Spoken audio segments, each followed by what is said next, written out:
Hungmaheji, everybody, and welcome back to Amplified Nevada Native Youth. Today is a very special episode because we've officially surpassed our 1 year anniversary of recording, and I think we've done dozens of episodes with amazing people and amazing students, and I just want to thank all those people for coming on over the year. And this will also be one of our final discussions, so we're kind of sad about that, but we're also happy that we made a huge difference for our youth. But before I get into that, I'd like to introduce myself. My name is Avery Wyatt. I am the coordinator for Amplified Nevada Native Youth.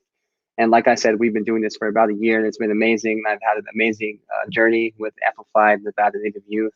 And I'm excited to see what this program does in the future, but everyone to stay updated and follow our social media. We're going to continue to post a lot of school stuff and higher education stuff. So continue to like and share our stuff, and we'd appreciate that. And I just want to thank you all again. And I'd like to thank those who made this happen, especially for Dina Romero, Kenrick Escalante in the background, Jarrett, Sandra, and all of our amazing guests who tuned in every week. Thank you so much.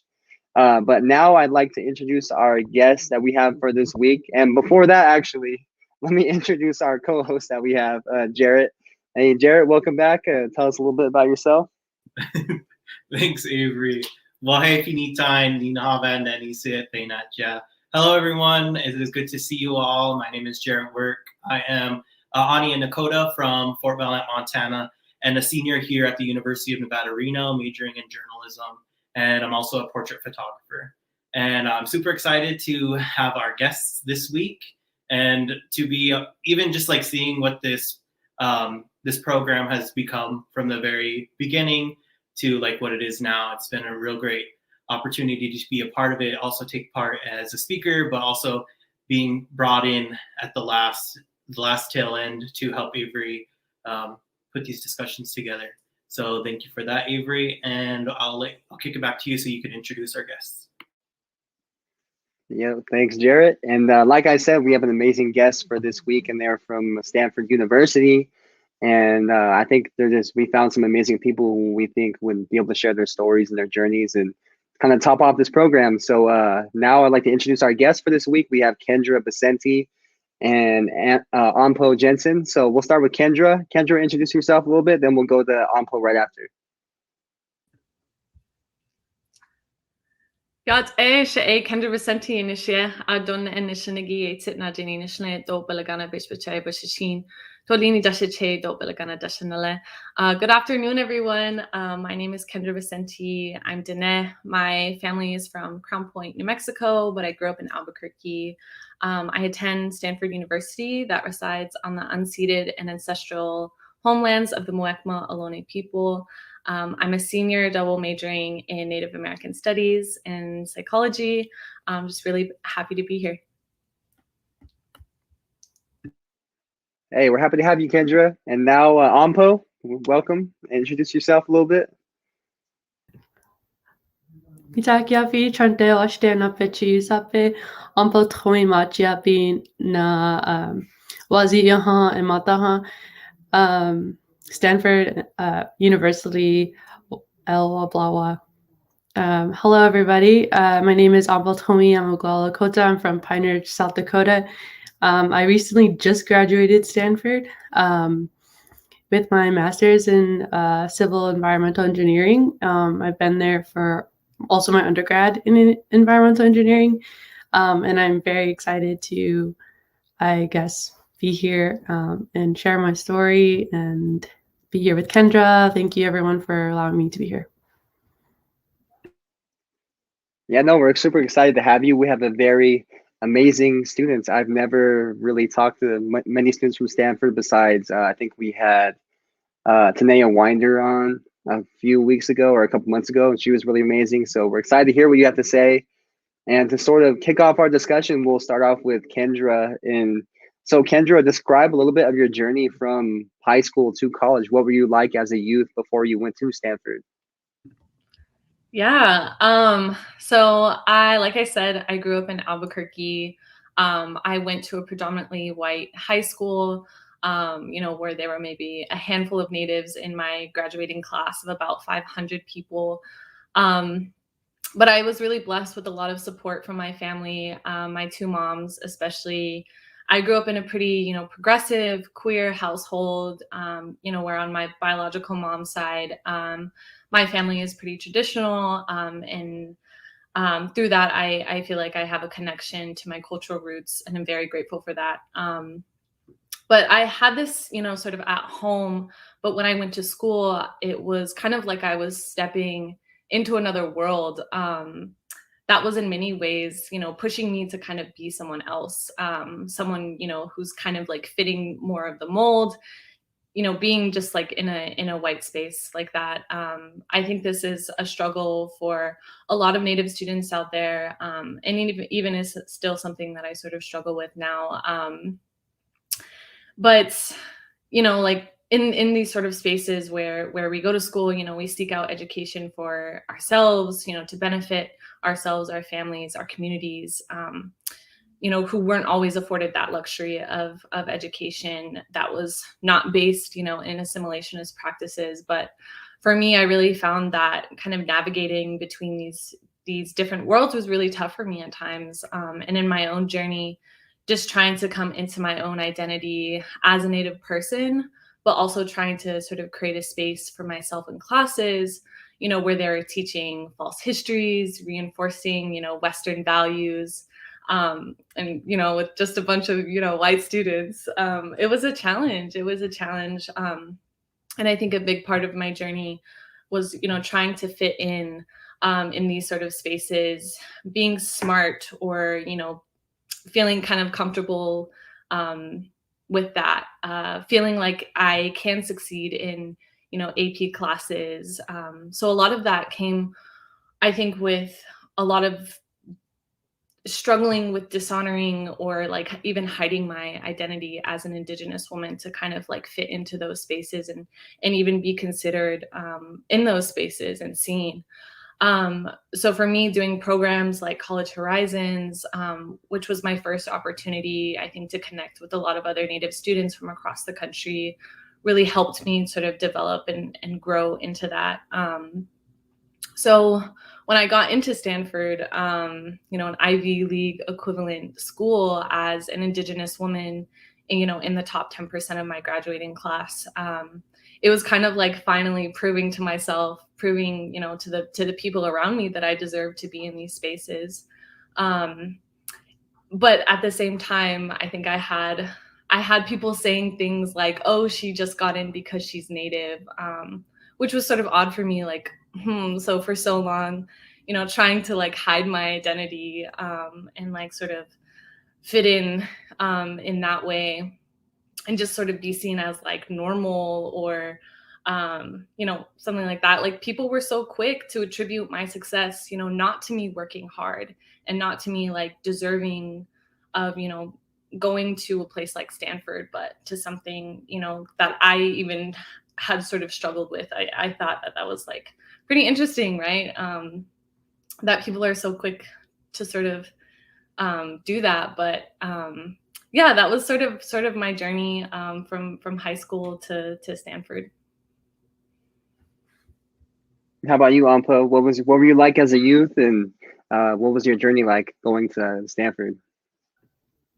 As a youth, I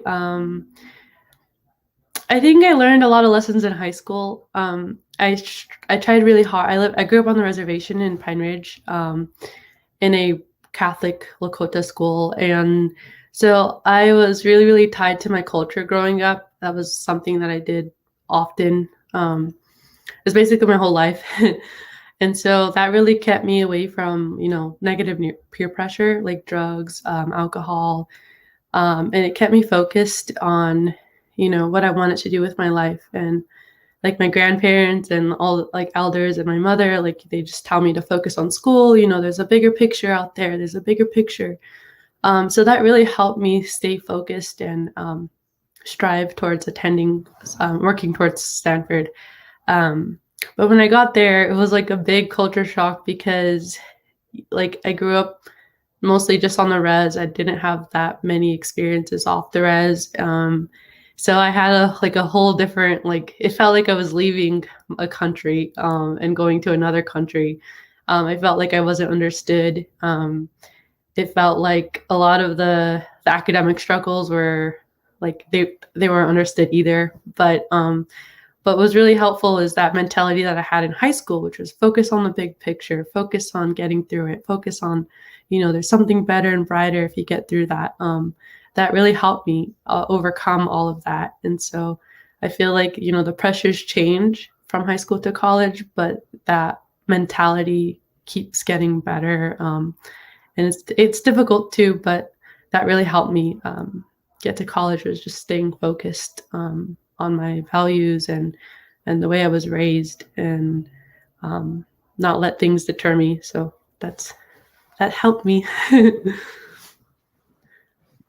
Yeah, that's super important to have those strong ties, and having like being grounded in family, culture, whatever it is, to help you really strive and succeed in going places, like these Ivy League schools. So I'm really proud of you both, and thank you for sharing what you shared. And let's go on to the next question, and talking about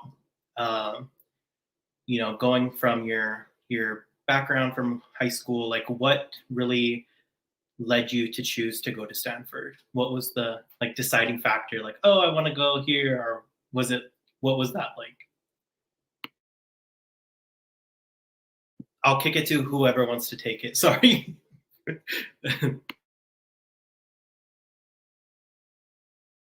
I can start this off. Oh, I knew this was gonna happen. Go ahead, Kendra. Okay. So for me, I was actually planning to go to school in Washington State. I was all sort of set to go there.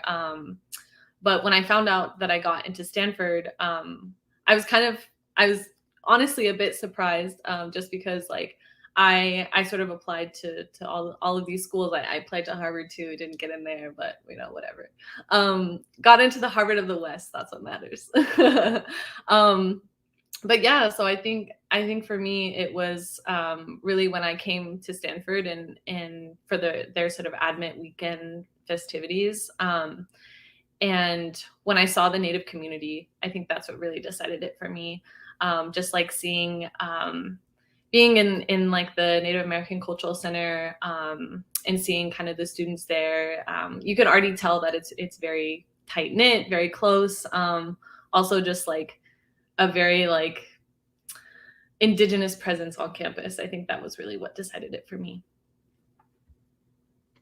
Dang, yeah, that's so important. Like I'm a professional transfer student, and I've gone to like 4 different universities just in my undergrad, and having that space, that space for Native students, for other Indigenous students to go there, it really does make a difference. Like whether you're going to succeed or whether you're going to go away and try to find somewhere else where you do fit in.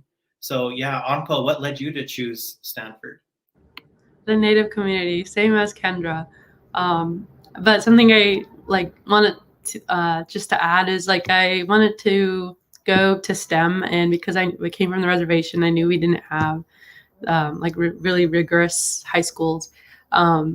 I knew that I had to be supported, and the fact that there was a lot of already successful Native students in STEM like just reassured me. It's that thing where if you've seen it done before, you believe it can happen again. So just having that, like, shout out to all the role models before me. But yeah. Yeah, those are important, especially natives in STEM too, because I know where we're at, there's not many natives in STEM. So I congratulate you on doing that, and I applaud you for being in STEM. And also you, Kendra, your story's already been amazing so far. And I know you've mentioned the Native community at Stanford, and also Anpo, you mentioned like how it felt like another country at the same time. So describe a little bit more about the Native presence at Stanford, and what resources do they have for students at Stanford? And we can start with Kendra too. Okay, go ahead. I think so. Yeah, like we were saying, small, tight knit, close community. So I guess I can sort of speak on I guess the resources as in, I think the community aspect. They have, at Stanford, we have like a dedicated like Native house here. So that's, you know, like a house on the row, which is where like all of like the big sort of row houses are. It's one of like the first ones when you get there. And I think that's like a big kind of community space. A lot of freshmen get to live there. So I think it really kind of reinforces like this like intergenerational aspect of it. But we also have a lot of clubs and organizations that are really dedicated to supporting Native students and elevating and really centering indigeneity on campus. For example, the Stanford American Indian Organization, which is a student-led organization on campus that you know, does a lot of events for the Native community. I believe me and Ampo were on leadership for that. And yeah, so that's kind of on the community aspect of it. We also have the Stanford Powwow. So the largest student-led powwow in the country is hosted here. You know, we do year-long planning for it. It's a lot of work, but also a lot of fun. Yeah, there's not much for me to add. I think Kendra really covered it all. Like there's just so much for us to do together, and it's like really community oriented. So even no matter what you study or no matter like your interests, there's always something that intersects that we all like contributing to. Like my favorite was the Fry Bread Fridays that the Nick Club always put on because it was just really fun, and you know, we could just like chill. So yeah, I think it was just really awesome all around. Dang, Fry Bread Fridays. Other school I needs know, those. I'm jealous of that. Making me all hungry, and I just had In-N-Out. Yeah, thank you both for sharing that. I think community really does make such a huge difference. I know it's one of the reasons why I came back to UNR was because there was a really good Native student community, even though it was very, very small. Like there was people like Avery and Alicia and Emma and other people like that really made it a home away from home. And that's super important to students' successes. I cannot talk. Student successes when they're pursuing a higher education. So let's move on to the next question.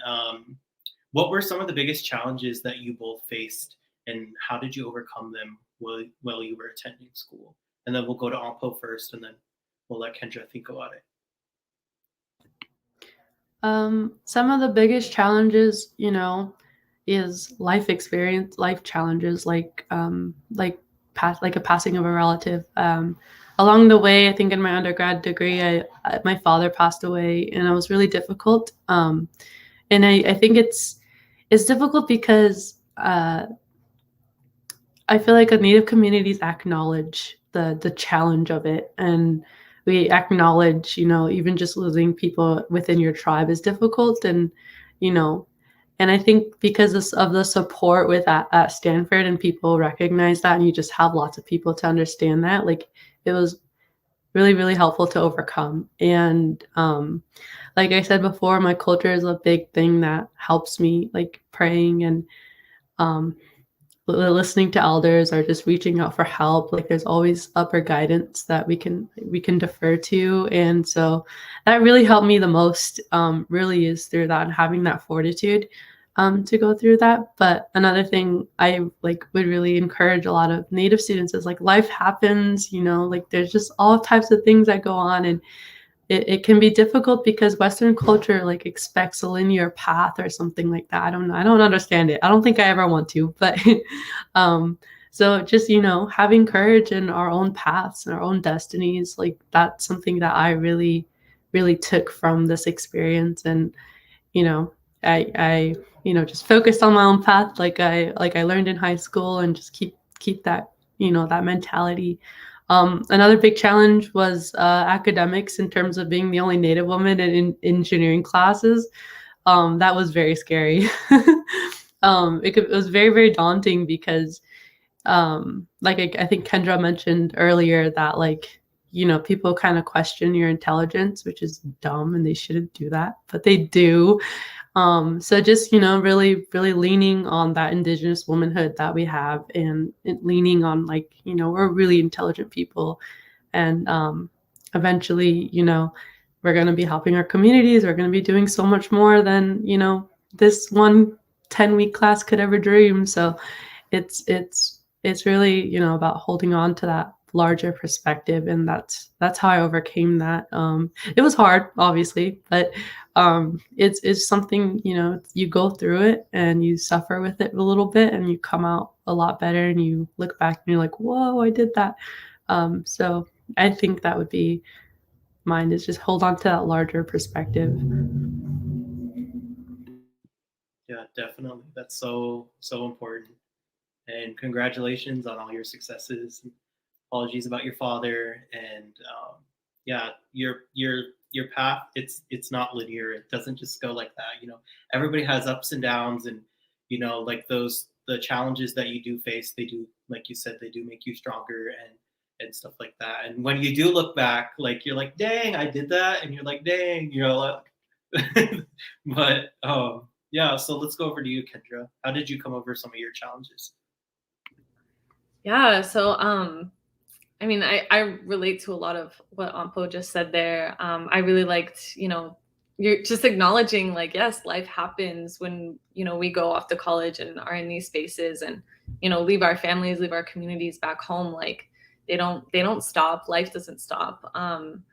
And I think, along those lines, like, being in a space like Stanford, that wasn't designed, like, literally wasn't designed for Native students to be here, to thrive here. The architecture on campus is designed off of, like, the mission system in California. And a lot of, places on campus are named after, like, colonizers, eugenicists, white supremacists, and even in sort of, even in classes, those sort of ideals, those values, very, like, independent, like, productivity minded, values are really, I think, embedded in a lot of the way that Stanford operates, our professors operate.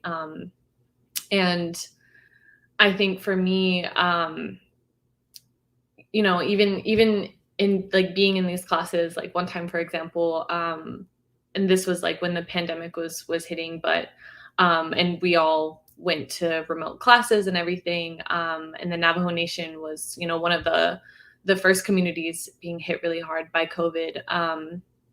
I was actually told by a professor that, I shared my experiences with her, like, hey, this is kind of what's going on. And she told me that, oh, your mental health doesn't really matter. It doesn't really warrant, like, extensions. And Anpo, I don't know if you've had, like, similar experiences, but yeah, I mean, I think that was kind of one of the biggest challenges for me, is, like, okay, like, things happen, right? Like, life happens, and really just allowing yourself the time and space to not get sort of lost in that, I think was something that I had to overcome. Like, it's okay to not be okay. And I think through that, just in my own journey, I took some time off from school. So during the pandemic, I took a year off, which I think was the best option for me. But really was where I kind of discovered a lot of trauma, a lot of things that I was sort of holding on to. And I think I found a lot of healing, through carrying through, like Anpo was talking about, your spiritual, physical, mental, emotional health, and really taking the time and space and sort of acknowledging that, like, those are things that I think Western society doesn't deem as important, but our communities tell us very much otherwise. And so that was kind of, finding healing, finding also, like, my voice, and an individual and sort of community voice as well. I think I've sort of come to a place now where I feel a lot more comfortable, I think, speaking up and speaking out. You know, when there was this one time, quick story on campus where I was literally just sitting there. I was minding my own business, doing work. This random guy kind of comes up to me and sparks up a conversation, and you know, starts saying the craziest things, like how, I don't even know, how like Native people, like colonization, you know, blah blah blah, wasn't that bad. Like, you know, natives could have fought them, but they didn't, and da da da da. And I was like, and I was like, no, like, I'm actually going to tell you like the truth of actually what happened here, and why, you know, trauma and you know, all of these things that we know, but kind of the outside world doesn't want to acknowledge. I was kind of telling him, like, spitting facts basically, and it was just like, I think it got me so heated, but was also a moment where I was like, wow, you know, I feel like I'm in a place where I can really stand up for myself and stand up for my community, and, you know, tell people, like, no, like, this is actually the truth. This is what's actually going on. Like, you need to get on board with that. Yeah. So I think that's kind of has been my sort of trajectory, and sort of along the lines of healing. During my time off, I actually decided that I wanted to change my second major to psychology. So I'm kind of working on completing that during my senior year. But because I realized that there is so much healing, and you know, there needs to be a lot more frameworks that support Native students, support our communities in healing. Yeah, so that's kind of where I decided that psychology and you know, mental health is kind of like where I'm thinking that I want to go. Yeah, I think you both just really described why we call this the pathways to college, is because our pathways aren't linear. And I think that's where I really stopped saying like the pipelines to college. I know a lot of higher ed people will say like, oh, the college pipeline, but I stopped. Well, as a Native person, I hate pipelines anyway. But we started saying pathways just because everybody's pathway is so different. I mean, even between you, Ampo, and Kendra, I can already tell your pathways are already different. But as Native people, they're almost on a similar pathway, you know. But you can really see how your cultural identity plays into that pathway, and how it's different from a normal average, like other like white student, or student who isn't coming from a Native background. And while we're on the topic of cultural identity, I just want to know, since you both are in different programs, I know, Kendra, you're in psychology and American Indian Studies too, and then Ampo, you're in engineering. So how do you incorporate your cultural identity into your schoolwork? And we can start with Ampo again. So when I started off, I think I mentioned that it felt like I was like coming from another country when I was over here. And I know a lot of students, you know, you feel out of place, and like, you know, we all understand that. But I was always taught that it was like, I believe very strongly in like my people and our history. And so I believed in sovereignty. And so I was told a long time ago that, you know, oh, you have to walk in two worlds. You have to find that balance or something like that. I personally didn't like that. And I found that very difficult. And I didn't like, I took that expression and I threw it away. Because I realized, you know, I was born this way, I was made this way, and I was taught this way. And I come from a sovereign nation. I do come from my own country. I come from my own people, my own history. Like, we are different, and that's a good thing. And I'm going to use that. And so I use that mentality to forge a path through global health, and through like seeing our tribe as its own entity and its own nation. And so that's how I use that narrative and that story in my engineering courses. I say, hey, you know, you're dealing with a sovereign nation that has rights and treaties to this water, to this land base, to wherever you're trying to develop. Like, we should be not just acknowledging it, you should be honoring the treaties. You should be, you should be like deferring to them, not just consulting, but deferring a lot of your decisions on what's happening. And so I usually didn't speak out a lot at the beginning of my coursework because I wanted to learn more and listen more. But as I got older in my master's program, I started to utilize my voice more because I felt more comfortable and I felt like it was my time. Because I believed in my classmates and I believed that they're going to be the next leaders. Like no matter who they are, they're going to be leaders one day. And I want them to know that like Indigenous people are here and we can't just be consulted anymore. We need to be in our major like climate change adaptation plans, our major environmental plans. Like we need to be there. And so I took that as an opportunity to do that.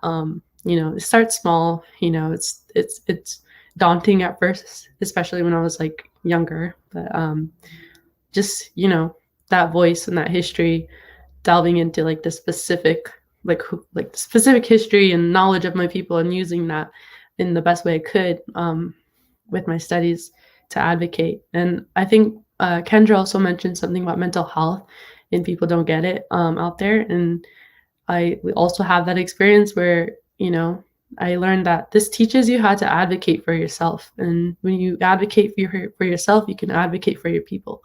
And so those are little lessons that we learn, I was always told things are tests, so yeah, that's kind of how my cultural identity shaped my schoolwork. I really went all in, I guess.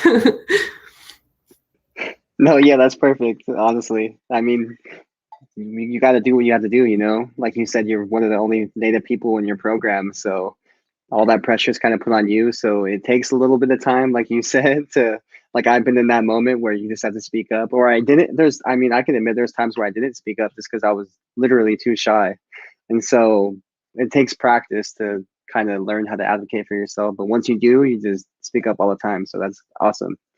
And now, Kendra, how do you incorporate your cultural identity in your schoolwork? Yeah, I think sort of along the same lines. Well, I guess something that really stuck out to me earlier, Ampo, that you said is leaning into, our cultures and our Indigenous womanhood, especially. I thought that was really powerful. So I think for me, it was really that, like leaning into my power as an Indigenous woman, and I think trying to navigate, and I think Ampo, you can also speak to this, but really bridging your identity as like an academic, as a scholar, as an Indigenous woman, like exactly like Ampo was saying, like they're not separate worlds. They're very much one and the same. So for me, I think leaning into that power as an Indigenous woman, as sort of speaking up, speaking out. I have done a lot of work in sort of like representations, and representations of Indigenous women, especially, and as those being very powerful. The way that Western society has sort of, we all know this, like has the way that we've been represented by Western society. It has shaped this very particular view of Indigenous people that is very much not accurate. So I think for me, it was really about like, what are the representations that I see in my own family, that I see around me? People like Ampo, powerful Indigenous women who are doing amazing things. This is actually the true narrative that is not being told, or very much being invisibilized and silenced. So in that way, I think in classrooms, in projects, I take that, power as an Indigenous woman, and now that I have sort of found my voice, from the experiences that I've had when I haven't spoken up, when I haven't sort of, called out people on, being, very stereotypical, or, even on like, you know, with that person that I mentioned earlier, you know, like very much like saying, hey, actually, these are the facts. These are how we see ourselves, and that's how we should be represented in society. But are very much, I think, pushing against like the dominant narratives in that way. And so I think for me, that has been a big focus of my, you know, my research, my schoolwork, and also where I think I've worked a lot with, you know, Indigenous researchers on that particular aspect of like representations and ensuring that, you know, we have accurate, more positive representations out there. Definitely. Thank you both for sharing that. Oh, it just makes me feel good. Like just knowing, like, once people do realize, like, especially Native youth, like realize how much power that they hold just by existing. And then once they, you know, like use that power to really help themselves, and then they learn how to help them how to help their people, like Ampo said, is just, it was warms my heart. And just getting out there and doing the right thing and just being good relatives. So our next question is a little bit about resources and what you found to be most helpful. And Kendra, when we worked with Center for Native American Youth last year, there are tons and tons of resources out there for Native youth. So can you share a little bit about some of the resources that you found most helpful, either through CNAY or through your other work? Yeah. So for me, you know, working with CNAY, that was a big opportunity to see all of the resources out there. You know, We Are Native, the Native Wellness Institute, other, you know, programs and organizations out there like College Horizons, for example, that I mentioned earlier, that are really working to support Native students in not just, you know, academic spaces, but, you know, in wellness, in healing, spaces that really support, you know, the full expression of indigeneity and honors our full selves. I think, you know, community centers as well, you know, like the one that we have on campus that is like a physical space for Indigenous students to really be together, be in community, to laugh with one another. And I think also mentorship programs, you know, are really, really powerful, you know, just on the topic of representations, like seeing yourself represented in, you know, academia, in, you know, whatever space that you want to go into, you know, actually like reaching out or joining a program that that allows you to sort of connect with those. Yeah, thank you. Ampo, let's hear what you gotta add. I will just add, you know, stay close to ACES, because even if you're not an engineer, there's still lots of things that that they have too. I know I've seen CNA there. They have a booth. I've seen all kinds of places have booths.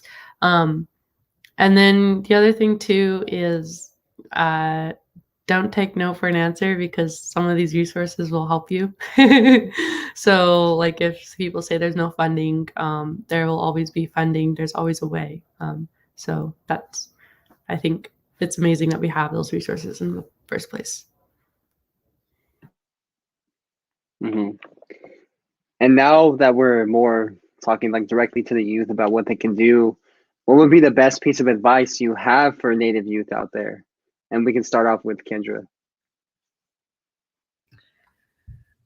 So for advice, I would say, you know, even when it seems like you're in a space that wasn't made for you, wasn't made for Indigenous people to really thrive, I would say, you know, really remembering like the resilience of our ancestors and those who came before us, and that, you know, you too are resilient, are worthy, are beautiful, and so deserving to be in any space to succeed, you know, to really, you know, I think harness your power and embrace the fact that, we come from such strength, and bringing that, wherever you go, it lives within you. And I would say also asking for help, ask for help, and, really seek those resources that we just mentioned. There are Native people who, really have struggled, have also succeeded in these spaces, and are really using their experiences to help younger generations, to empower the youth, and really support and build community in that way. So you don't have to do it alone. There is so much support out there, and people, like Jarrett, like Avery, like Anpo, who want to see you succeed, and are, willing to support you in that way. And success also looks very, very different. Whether that means, going to college, going to trade school, learning more about, where you come from, learning your, language, culture, really embracing that aspect. And so, yeah, I would say, like, success looks very different, and it's okay to define your own idea of what that success looks like.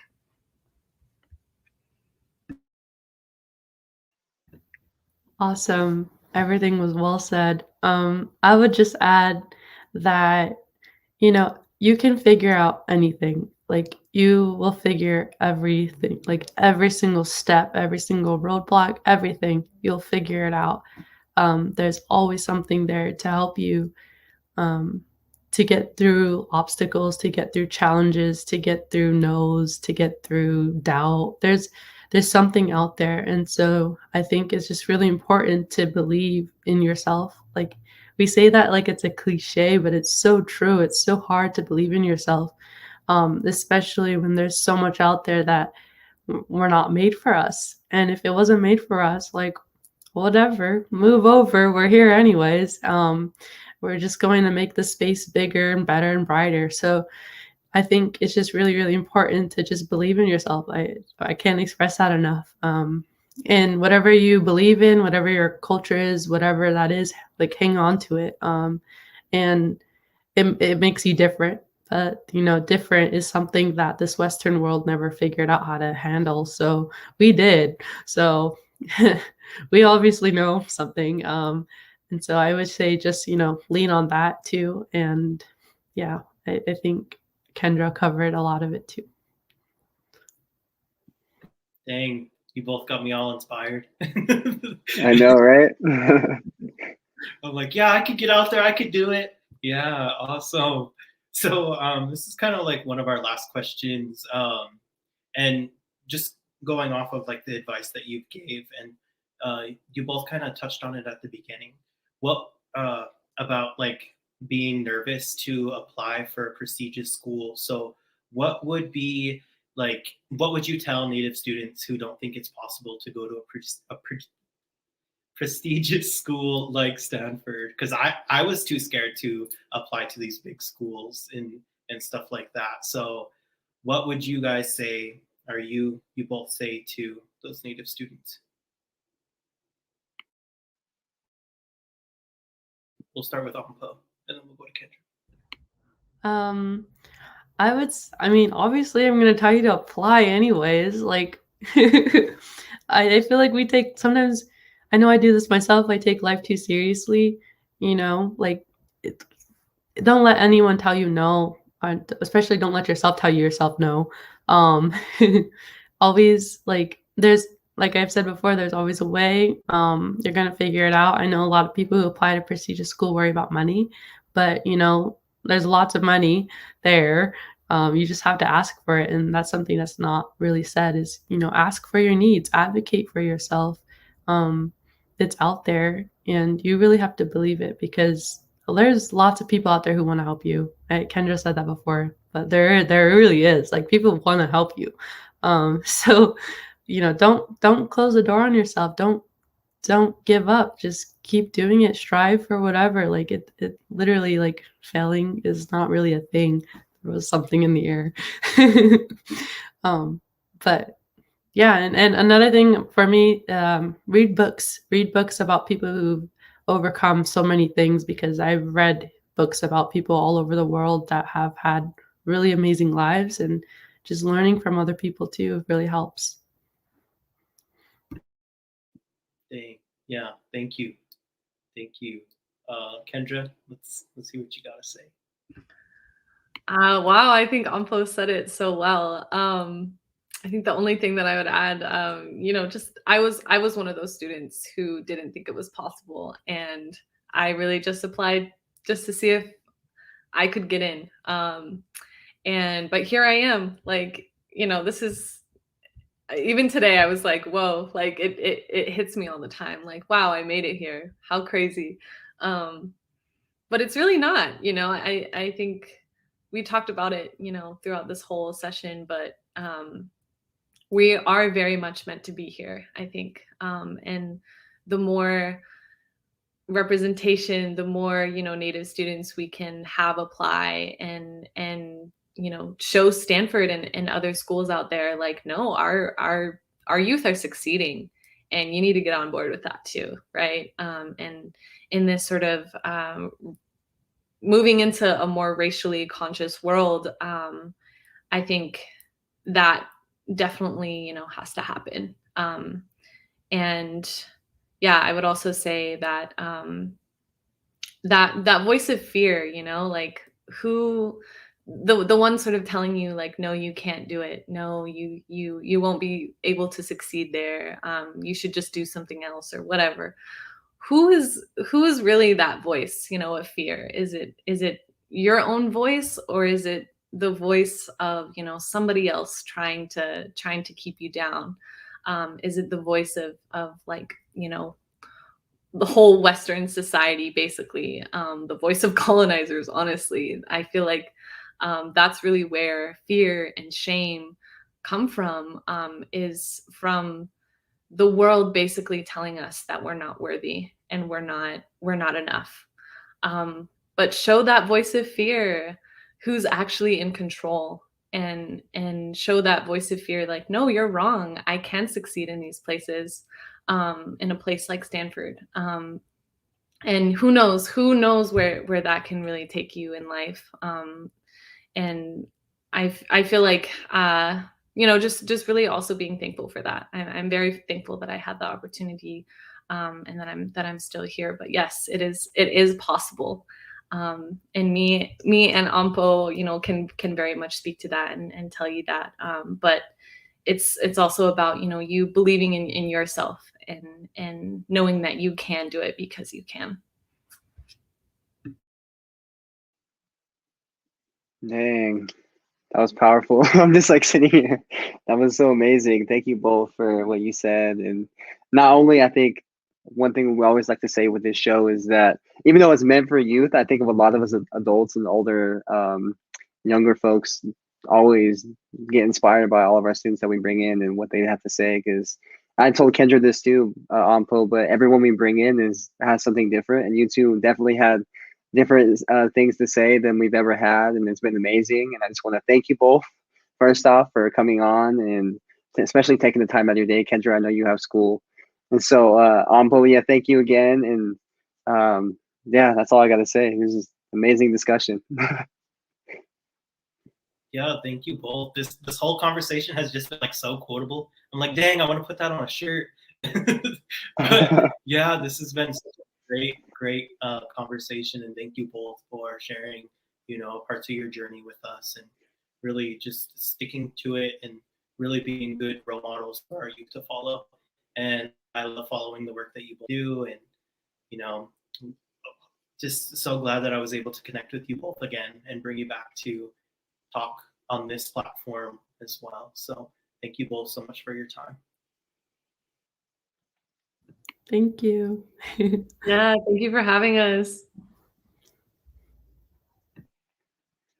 All right, Jarrett, that was our final show. And thanks again, Ampo and Kendra. I know you can still hear us. And yeah, thanks for coming on. And like I said, thanks for taking the time out of your day to be with us and share your knowledge with our youth and actually everybody around the world who's able to watch this. So thank you. And thank you all for tuning in to one of our final discussions. And we appreciate you for tuning in throughout the year. And yeah, we can't wait to see what the future holds for Kendra and Ampo and Jarrett and everybody else who's been involved with this. So shout out to all the students, and take all these words in and listen to it again. And it's always going to be there on YouTube and also on our Facebook page. So I just want to thank you all for this, and have a good Thursday night, and have a good weekend. Thank you.